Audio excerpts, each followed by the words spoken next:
Thank you so much. Congratulations. Welcome back, Kuya Will. A few words lang po for everybody. Ako na Kayo. muna. Opo. Yes. Ayan. Hello! Ako nagpapasalamat ako na nandito kayo kasama namin ngayon. Nagpapasalamat ako kay Kuya Will. Alam niyo naman, we had a partnership last year, no? But this time around, it's going to be a much bigger partnership because Wow. it's beyond just a TV program. We're actually going to help Kuya Will build his own channel on Signal, Will TV. And we will assign it a very premium position, which is Channel 10. Napaka-baba po, no? Prior that, I think it's RTTV and then yung Will TV. So tutulungan po namin siya to build his brand on the Signal platform and hopefully mag-expand po beyond Signal yung partnership namin. So thank you very Wow. much for the trust. Always. Thank you. I second the motion. Well, how formal. I Thank you, love it. ma'am. Ito aking pamilya dito sa TV5. Of course, lagi nakabukas ang pintuan. Lagi nakabukas ang inyong mga kamay para sa mga talent sa katulad ko. And a partnership with, of course, kay MVP. Thanks so much, sir. Maraming salamat. Lagi ka na nakangiti sa amin mga nangangailangan ng programa. And of course, isang mentor na isang taong nakasama ko din, Attorney Ray Espinosa. Attorney, maraming salamat sa suporta mo sa akin from the start na nagsimula ako sa TV5 hanggang ngayon na lagi ka nag-a-advise at nagsusuporta sa akin. And of course, Ma'am Jane, Michelle, and my new family here in Signal. Ito pong Signal TV, ito po yung partner ko sa bagong channel, which is Channel 10. Dito po yung Signal TV, and then ito po yung magiging pangalan ng Channel 10 ay Will TV.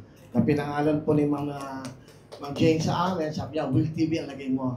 And then, tama siya, hindi lang ito, marami pa mga plano. At itong gagawin ito, hindi po para sa amin. Ito po ay para sa mga nangangailangan, sa mga taong hirap na sa buhay, sa mga taong lagi na napapanood tungkol sa problema ng bayan. Andito ako, andito ang TV5, andito ang Signal. Hindi lang para po sa ano po ba, ng aming isipin na para sa kumita kami, hindi o. Hindi yun na iniisip namin. Ang iniisip natin, paano natin mabibigyan ng ngiti, saya ang bawat Pilipino sa pinagdadaanan natin ngayon. Babalik po ang programa, it's a new program. Ano man pong title ng programa ko, ano man pong channel na puntahan ko, isa lang ang gusto namin. Ito yung makapagbigay ng saya, makapagbigay ng ligaya, at makapagbigay ng pag-asa sa mga Pilipino, kapuspanan. Lalo na ho, pinagdadaanan ng ating bansa. Sana magkaisa tayo, huwag tayong laging galit. Tanggalin natin ang galit sa puso. Ito ang time na magkaisa tayo para sa lahat. At also, itong programang to, hindi lang po yung game na masaya, hindi lang, meron kaming willingly yours na kami po itutulong sa mga taong nangangailangan, katulad ng mga kakausapin namin si Secretary Angara ng DepEd, yung mga pupuntahan namin mga dibdib na lugar na walang eskwelahan, na walang bubong, na walang wifi, walang TV. Ito pong programang to ay gagawa ng paraan. Iikot po ang aking mga staff para makita yung mga bankero walang mga pangka na hinahati ng kanilang mga anak sa bayan. Lahat po na ito yung napanood ko, nakita. Naalala niyo ho, sabi ko, wala akong alam. Wala akong alam. Totoo yun, wala akong alam sa flood control. Wala akong alam sa pagnanakaw. Wala akong alam na mag-isa ng kapwa ko. Ang alam ko lang, gumawa ng kabutihan, magpasaya ng tao, at hindi magnakaw sa bawat Pilipino. Itong programang ito ay ginalaan po namin sa mga Pilipino na nangangailangan ng tulong. Yung nakikita namin na sumaya naman kayo. Araw-araw po ito, Lunes hanggang Linggo, walang tigil po ito. Ito po yung prime time. Ito talagang prime time po ng Will TV sa Channel 10. Maraming salamat again. MVP, lagi nakabukas ang palad mo, puso mo sa akin, sa amin, mga nangangarap at makagawa ng paraan ng kabutihan sa ating kababayan. Attorney Ray Espinosa, Michelle na kahit na hindi tayo naging successful masyado tuwing Ma'am Jane. Ito, alam niyo, kukwento ko lang sa inyo. Pinuntahan ako ni Ma'am Jane sa Michelle na ano balak mo? Sayang, Willie. Tuloy pa rin.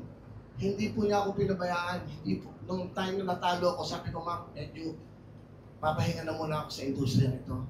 Kasi gusto ko na lang muna mag-isa. Sabi niya, sayang, Willie. Kailangan ka ng mga tao na nangangailangan ng saya.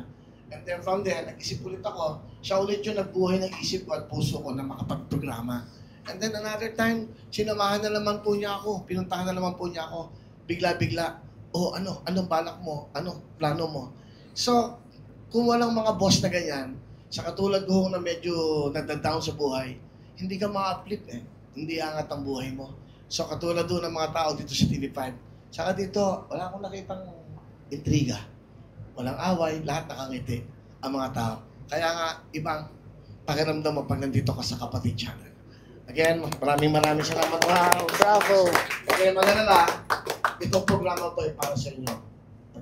Magdadasal natin na sana magkaisa tayo at maging maayos na ang buhay natin. Okay, magalala sa mga nasalanta ng bagyo, nasalanta ng earthquake, tutulungan namin ang pamahalaan. Magiging sangay kami ng pamahalaan para makatulong sa ating crime. Mabuhay po ang TV5, Media Quest, MVP at Tony Ray, Ma'am Shana, at ito pong Will TV sa Signal. Sir, thank you so much. Sir. Thank you. Thank you. Okay. Hanggang doon na lang po. Thank you.